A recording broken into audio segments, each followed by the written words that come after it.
Em 3 de abril de 1986, foi o grande dia que mudou a minha vida. Em 1985, eu dirigi uma moto bêbado, e me envolvi em um acidente de tráfego, e fui parar na prisão. Minha esposa me pediu o divórcio quando eu saí, e preparei um plano detalhado para matar 8 pessoas da família da minha esposa, e até mesmo crianças na família, que a encorajou a pedir o divórcio. A última coisa que eu fiz antes de executar esse plano, foi encontrar com a minha mãe, em Gyeonggi-do. Depois, reservei o ingresso do trem, saindo de Seul, às 10h40 da noite. E era noite de 3 de abril de 1986, quando eu estava na casa da minha mãe. Eu escutei uma voz audível que nunca havia escutado antes, 40 minutos após pegar o trem. Era tão alto, como se fosse um trovão, que quase estourou os meus ouvidos. Falou assim bem alto: "Olhe."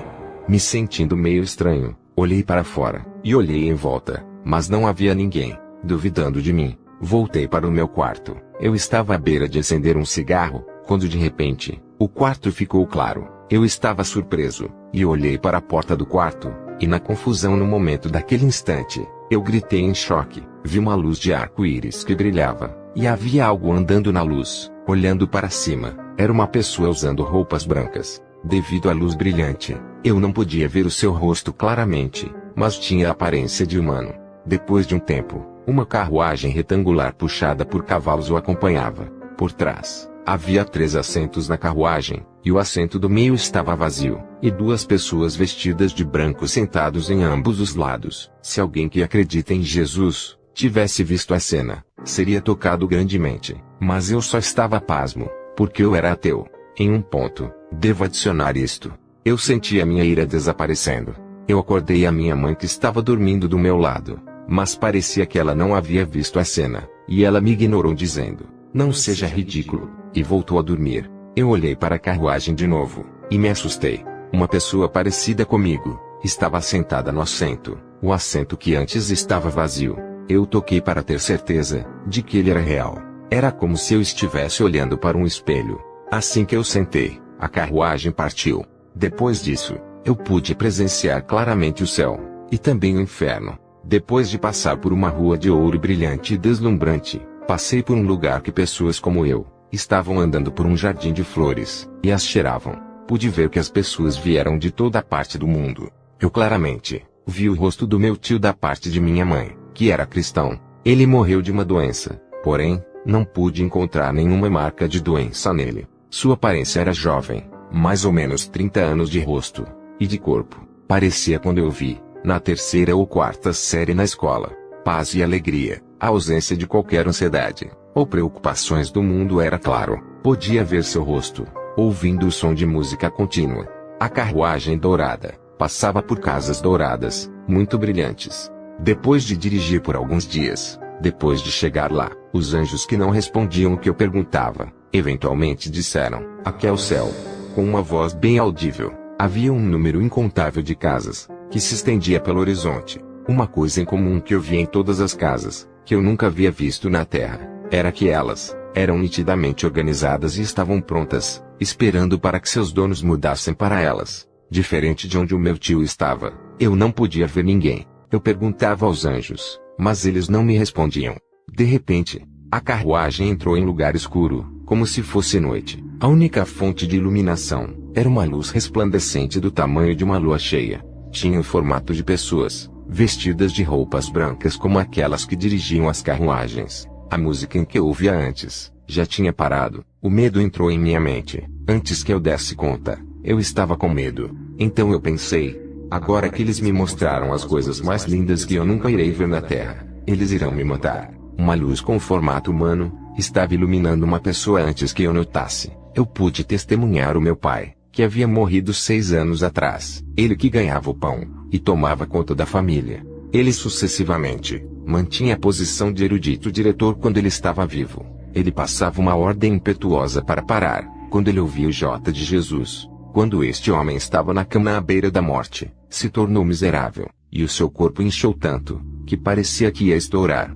Agora, diante de mim, eu vi o meu pai sofrendo, como se ele estivesse chegando à morte novamente. serpentes azuis venenosas com cabeças triangulares, suficientes para esconder o seu calcanhar, estavam ensanguentando o corpo do meu pai, subiam, se enroscavam em volta do corpo dele, e mordiam nele todo. Eu estava chorando e chamando por ele, mas parecia que ele não me ouvia. No segundo lugar que eu fui, havia um grande número de pessoas, e juntas, tentavam escapar do fogo de uma placa de ferro semelhante a uma grelha. Era simplesmente o inferno. Eu vi um outro conhecido lá. Ele era o irmão mais velho do meu pai, que viveu com a mentalidade de que dinheiro era tudo. Ele tampouco podia ouvir a minha voz. No lugar iluminado pela terceira luz, eu testemunhei um amigo que havia morrido em um acidente no tráfego. 3 cobras terríveis e amareladas estavam apertando ele tão forte, se enrolando em volta dele, que o seu rosto estava pálido. Esse amigo também gostava muito de beber, assim como eu, mas eventualmente, ele morreu devido ao álcool. No lugar iluminado pela quarta luz,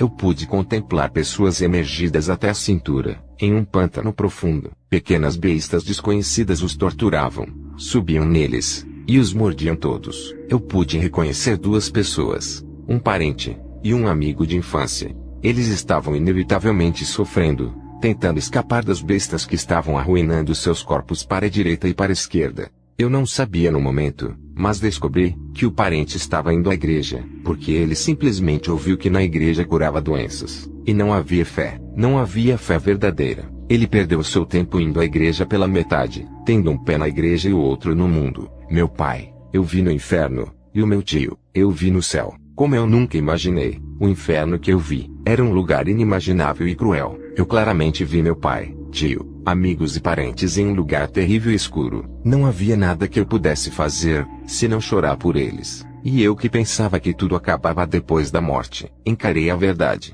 Depois de testemunhar o inferno, a carruagem parou em um lugar, onde todos os pecados cometidos com os meus olhos, mãos e mentes, desde o nascimento, estavam registrados. Eu não pude contar quantos pecados eu havia cometido na minha vida, porque era categorizado em 132 categorias, e cada categoria, havia subcategorias. No meio delas, eu pude ver que o maior número de pecados estavam no meio de coisas que têm a ver com bebidas. Outra coisa que descobri, é que há 2 coisas que não são pecados no mundo real, mas que é pecado no céu. O primeiro, é não acreditar em Jesus. O segundo, é ser contencioso, e xingar aqueles que acreditam em Jesus. Todos os meus pecados do passado foram registrados, até com data e hora, como não ir à igreja, rasgando a Bíblia e jogando no fogo, xingando, sendo desrespeitoso com amigos evangélicos, até dando tapa e chutando eles estava registrado. Eu fiz uma pergunta, ao qual eu fiquei pensando o tempo todo lá. Por que você mostrou esses lugares a mim, alguém que odiava Jesus excepcionalmente, ao invés de mostrar a alguém como meu irmão, que passou por fogo e água para acreditar em Jesus? Algo ao meu lado me respondeu: não é necessário que pessoas como seu irmão venham aqui. Alguém como você não pode testemunhar outro subcéu e inferno até que eles vejam com os seus próprios olhos. Era isso. Foi uma resposta correspondente, com um versículo bíblico que diz que alguém como o meu irmão, que consegue acreditar sem ver, será mais abençoado. Bem-aventurados os que não viram e creram. João 20:29. Aquela carruagem começou a se mover novamente. De repente, eu ouvi uma voz alta e ressoante me perguntando firmemente: você acredita? A mesma voz, em que eu havia ouvido antes de ir para o céu para matar 8 pessoas, mesmo que eu nunca havia aceitado a Deus, como meu Pai eterno. Antes daquilo, eu estava disposto a aceitar a Deus, naturalmente respondendo: Deus, eu acredito em ti. Deus continuou dizendo: quando você voltar à terra, testifique sobre o céu e o inferno aos outros. Não adicione ou retire qualquer coisa do que você viu. Quando estávamos partindo, a última coisa que ele me disse foi: eu vou sempre te guardar. Eu senti como se estivesse em uma longa jornada de muitos dias, mas eram somente 11:10 da noite, quando eu acordei me sentindo com medo. Tudo isso ocorreu em um espaço de 70 minutos. Não havia nenhum conceito de tempo terreno lá. Voltando aos meus sentidos, a minha mãe estava me olhando com um olhar intenso. Ela me dizia que eu estava resmungando algumas palavras desconhecidas para mim mesmo, e eu não acordava, mesmo que ela tentasse me acordar. Logo depois disso, Eu disse para ela exatamente aquilo que eu tinha visto. Minha mãe, que gritaria só de ouvir o J de Jesus, estava em lágrimas depois de ouvir a história de como seu esposo estava sofrendo. Ali, minha mãe e eu, nos tornamos discípulos de Jesus, e fomos para a aula de batismo, e nos tornamos da igreja. No mesmo dia, ela se tornou uma pessoa entusiasmada, que vai à igreja tanto quanto eu. Nesse momento, a minha vida mudou 180 graus. Me tornei uma pessoa que fala palavras naturalmente, e que somente dá glórias a Jesus Cristo, ao invés do que a mim mesmo. Eu pude me tornar e continuar a ser um missionário fazendo a obra de Deus. A última palavra que o Senhor me deu, e que está sempre na minha mente foi: eu vou sempre te guardar. E é o que me trouxe até aqui. Amém.